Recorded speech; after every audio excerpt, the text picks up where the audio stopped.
Você acredita em fantasmas? Sim? Não? Mas é quase certo de que você já ouviu histórias de alguém que já viu algum fantasma. Ou que já ouviu barulhos na noite quando não havia ninguém. Alguém que viu objetos caindo, móveis se arrastando. Alguém que já viu vultos. Ou mesmo isso pode já ter acontecido com você. E se esse for o caso, se já tiver acontecido algum desses fenômenos sem explicação com você, por favor deixa aqui nos comentários. Eu adoro esse tipo de história e tô curioso para saber o que de fato aconteceu.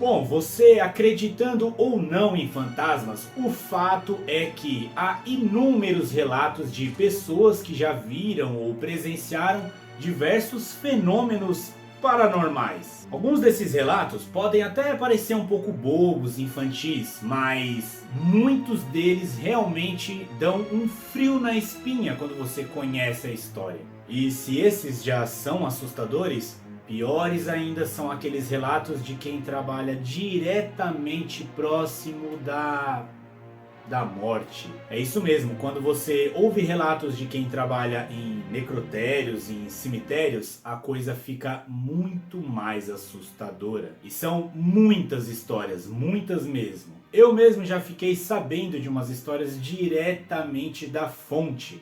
Uma vez, quando um parente meu faleceu e eu fui ao enterro, eu cheguei a perguntar para os coveiros que estavam ali próximo se eles já conheciam alguma história assombrosa ou se eles já tinham visto ou ouvido alguma coisa estranha. Eles disseram que era bastante comum ver e até ser picado por escorpiões quando eles estavam ali cavando os buracos, né? Eu achei isso bem curioso. Eles também falaram que era comum ter gente que pulava os muros do cemitério pra beber, pra namorar e pra roubar túmulos. Acredite ou não, tem gente assim. Mas a história que eu fiquei mais impressionado que esses dois rapazes que eu tava conversando, esses coveiros, me contaram, era sobre luzes misteriosas que apareciam aqui e ali no meio do cemitério. Luzes bruxuleantes, segundo eles, que cintilavam, luzes azuladas e esverdeadas. Eles disseram que essas luzes misteriosas apareciam com certa frequência no cemitério e que isso era assustador, mesmo para eles que estavam acostumados a lidar com esse tipo de coisa estranha. Como é de se esperar, eu fiquei bastante interessado nisso, então eu comecei a perguntar mais sobre. Eu questionei sobre se não poderiam ser pessoas, essas mesmas pessoas que pulavam os muros do cemitério, acendendo e apagando chamas ou lanternas, alguma coisa do tipo. Eles disseram categoricamente que não, porque das vezes que eles tinham coragem para se aproximar dessas luzes estranhas, assim que eles chegavam no local não havia nada, nem ninguém. As luzes simplesmente desapareciam sem deixar rastro.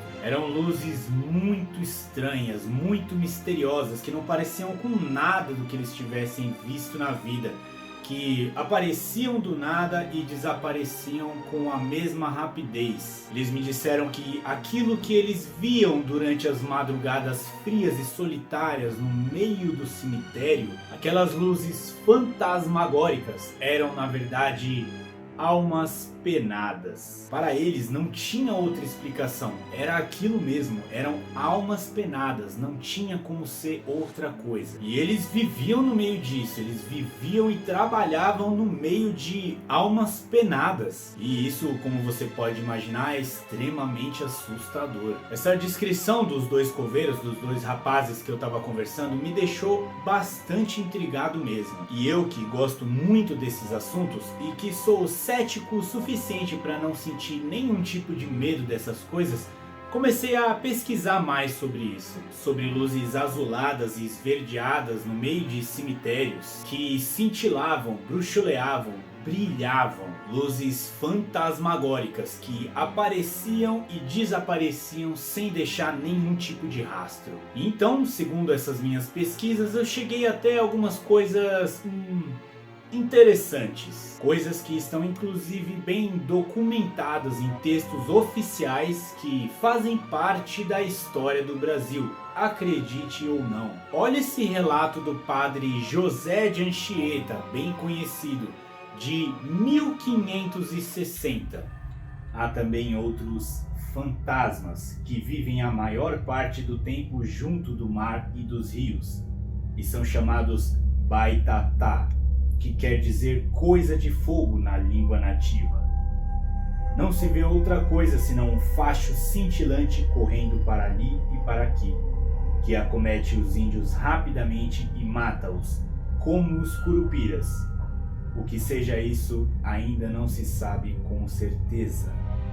Perceba que essa descrição do padre José de Anchieta tem algumas peculiaridades. Ela fala de fachos cintilantes, de coisa de fogo, de fantasmas que se movem para lá e para cá rapidamente e que acomete os índios e mata-os, mas que não se sabe ainda exatamente o que é. Essa descrição tem mais de 400 anos, mas ainda assim é muito intrigante. E ela fala sobre as mesmas luzes cintilantes, essas coisas de fogo, esses fantasmas. Pesquisando ainda mais a fundo sobre isso, eu achei alguns outros relatos bem parecidos com esses do padre José de Anchieta. Desde mais recentes, como os relatos desses dois coveiros que eu conversei quando eu fui ao cemitério, até histórias de fazendeiros que viram coisas muito estranhas vagando pela floresta e pelos pântanos próximos de suas fazendas. Eles alegam que eram almas penadas que apareciam e desapareciam em meio às árvores da floresta. Com tantos relatos assim, eu me pergunto, será que essas histórias, ou ao menos algumas delas, representam verdadeiramente fantasmas? Será que são casos reais de almas penadas que vagam entre nós pelo mundo dos vivos? Bem, pensando por esse lado, acreditando nesses relatos, pode até ser que sim. Principalmente se você for crente, se você acreditar mesmo nessas coisas. Mas eu, olhando pelo lado cético e analítico dessas coisas, tenho uma outra explicação. Uma explicação que pode descrever exatamente o que são essas aparições, essas luzes misteriosas que aparecem e desaparecem cintilantemente por aí. E essa explicação é o fogo fato. Você já ouviu falar nisso? Fogo fato, como o próprio nome já diz, é uma chama que pode aparecer assim meio que espontaneamente, praticamente do nada. Bom, não exatamente do nada, mas próximo de locais que tenham matéria orgânica em decomposição.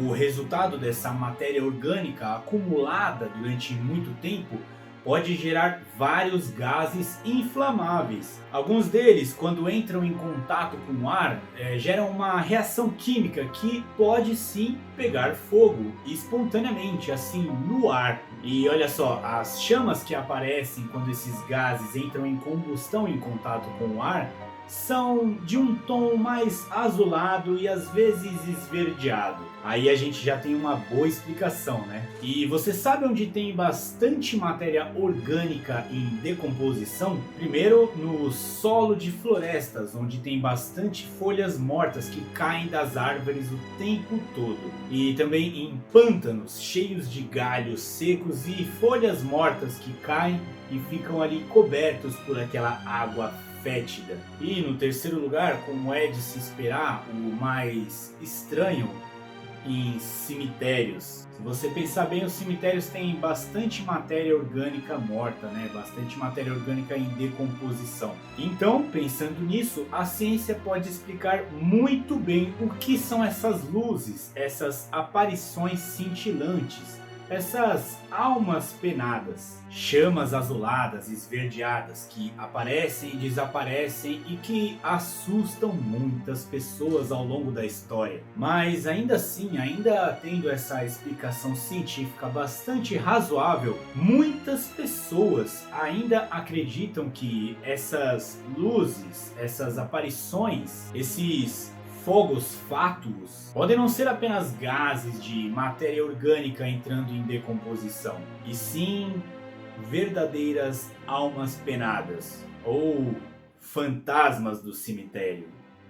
Mas e você, assistindo esse vídeo e observando as duas explicações, o que você acha? Que realmente são gases de matéria em decomposição que entram em contato com o ar e geram essas chamas azuladas e esverdeadas que aparecem e desaparecem sem mais nem menos? Ou você acha que realmente podem ser fantasmas, almas penadas que vagam entre o mundo dos vivos, pelos pântanos, pelas florestas e pelos cemitérios? Me conta aqui embaixo nos comentários e também conta se você tiver algum relato parecido com isso, eu vou adorar saber.